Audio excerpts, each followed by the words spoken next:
I always like to point out that scene at the end of Raiders of the Lost Ark, where the Indiana Jones is saying, you know, hey, where's the Ark? I want to see it. You know, where is it? And they say, don't worry, top men are working on it, top men. And then the last scene is they're putting it in a warehouse where no one's going to see it.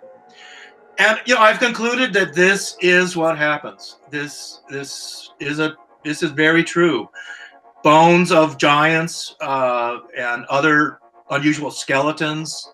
They suppress those. A lot of these elongated heads that are in some museums, they suppress them. It's literally certain archaeologists in the United States will go to museums around the world, in Central America and South America and other places, and they'll tell them to remove these things from display. Take them off display. Because they're too weird. They're just too strange. A lot of elongated heads and stuff. And they don't want normal people seeing them in these just museums. Like, wow, you know, who's that weirdo with the long head? Well, now they don't have to explain it. You can't see it anymore. Malta was famous for this. They found all of these elongated skulls in Malta, but none, and we have photos of them, but none are on display. That the museum in Malta will not put them out. They're too strange. I mean, it's kind of strange exactly why that would be. So I have seen even museums in Mexico, one at Comacalco, where I have photos of displays of some of these elongated heads and weird things and other strange pottery. And I go back 10 years later, it's gone. I mean, and you wonder why, because it was so cool and weird and strange, but the people in the museum were like, oh no, we don't want this in our museum. It's too strange. So there you go. George Orwell, one of his famous quotes is, you know, he who controls the past controls the future. So by controlling the past and making, even just manipulating our own history of the past and where we come from and what there was, they're manipulating the past to control us now and control the future. And in a way that means removing these traits of giants and evidence of giants. One of the ways to do that is that towards the end of the 1800s, as this new science was coming on and different schools of science, and they wanted, the scientists wanted to battle the religious nuts and the people who just believed everything that was in the Bible or something. And so certain things like giants were things they wanted to suppress, because if they went out and found some giant, you know, skeleton of a giant, some weird giant who was 9 feet tall in a mound or something, then the Bible thumpers would all go, yeah, you mean giants like in the Bible. You know, this means the Bible's true and everything in the Bible is right. And the scientists were all trying to go, no, the Bible's not right, and don't believe everything in the Bible. And no, there aren't giants, you know. and so therefore you have a lot of the people who are more fundamentalist Christians, their whole goal in life is, you know, I've got to prove the Bible is true because I believe in the Bible. So what do they want to do? They want to go find Noah's Ark.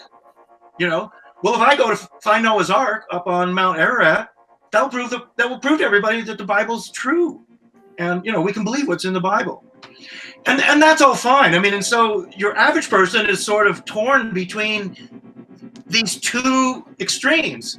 One is the extreme of science, saying, oh no, don't believe what's in the Bible or all these old texts, you know, giants, those are just stories, you know, the Ark of the Covenant, what Moses did, all these weird things, they're just weird stories, you know, don't give them any real credence. While on the other, but yet, you know, we want to give them some credence, so there must be something going on there. But the other extreme is more the religious extreme, where it's like you have to believe everything in the Bible. The Bible's the word of God, all this kind of thing. Everything in the Bible's exactly true. And, you know, and so I think your average person, you know, can see there's a middle way there. And you can believe some things in the Bible, and I certainly do. But you can still see that there's a lot of legend and myth that's associated, and not everything in the Bible has to be true. That's for sure. Much of the Bible contradicts itself. So that's kind of thing. But that is why the Smithsonian, and I think a lot of museums and things, that they've tried to suppress things. They don't want us thinking too much about the past as it relates to religion and things like that. So that's my explanation why they suppress things on the Bible. The reason they suppress things like Egyptians coming to America or other things like that is one of the weird dogmas of America, of North America, is that American Indians basically lived in the Stone Age. When Europeans came here, this is what we're taught. American Indians were hunting buffalo and they making arrowheads and, you know, spears and stuff. But they didn't have swords. They didn't have metal helmets. They didn't have metallurgy and foundries. They weren't making metal daggers or nails, metal artifacts. And so therefore the Plains Indians did live like that. You know, they were very primitive, and so they were very easily conquered by the Europeans who came in. But see, that's a myth too, that if you go down to Mexico, they had all these metals. They had swords. They had helmets. They were living in the Stone Age. They had copper tools and all kinds of metals, metal daggers and spearheads. They had all that. And so, but in North America, we're trying to paint the early Americans, the original ones here, as not having the same civilization we had. And so this is what happens when they start finding statues and things in the Grand Canyon or artifacts that are Roman artifacts. And this can be in North or South America. The powers that be want to suppress that evidence. They want history to just begin with Columbus and the very first Europeans coming to America. They don't want this complicated ancient history that involves all kinds of people from all over the world. Different languages, even Egyptians coming to America, Romans, Phoenicians, Hindus. Right now, the Smithsonian has finally come out and said that the Olmecs came from ancient China and are related to Shang Chinese glyphs. The Smithsonian itself is saying that.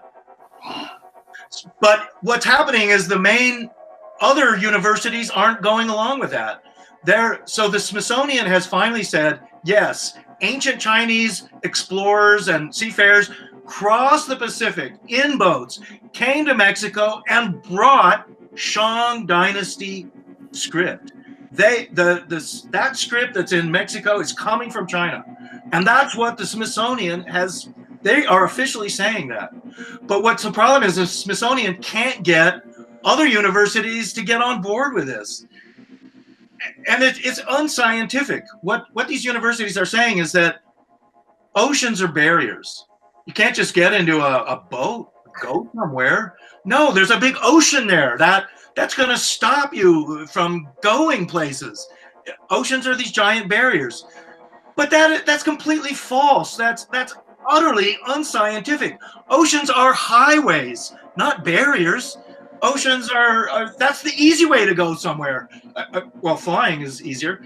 But yeah, to get in a boat and go to, so if you want to go from China to Mexico, you know, these old school archaeologists are saying, oh, well, you can't get in a boat and go from China to Mexico. You got to walk there. You have to walk through Alaska and down through Canada and then down through America. And then finally you'll get to Mexico. That's how you get to Mexico from China. But that's crazy. That's unscientific. And the Smithsonian has finally acknowledged that and said, yeah, no, people are crossing oceans in boats, just like the Vikings did, just like the Polynesians, just like the Malaysians did to Madagascar. Oceans are highways, not barriers. I can still picture that graphic from my elementary school geography book with the arrows coming down up through Russia and down through. Walking across the land bridge there. And you know, you don't even need that land bridge. It freezes over in the winter. You can walk it in the winter. You can walk between Alaska and Russia every year. You can do it. There was nothing to stop you. That's what happened with the Apaches too. There was an Mongolian invasion of North America around the same time of Genghis Khan, around 1200 AD. And all of these Mongols swept from Siberia into Alaska and Canada, and then came down through the Midwest and decimated the mound builders. They sieged the mound builder cities in Wisconsin and Illinois and Missouri and Ohio and killed and ate everybody. And then they went west to New Mexico, out through Arkansas, Colorado, New Mexico, and came into Arizona. And today the Apaches range really from New Mexico and Arizona down into southern Texas. But they speak a Siberian language that's not related to other Native American languages. I mean, it's very clearly a Siberian language. And the whole thing of the teepee and the travois, the whole thing, that's a Siberian thing, really, of building teepees.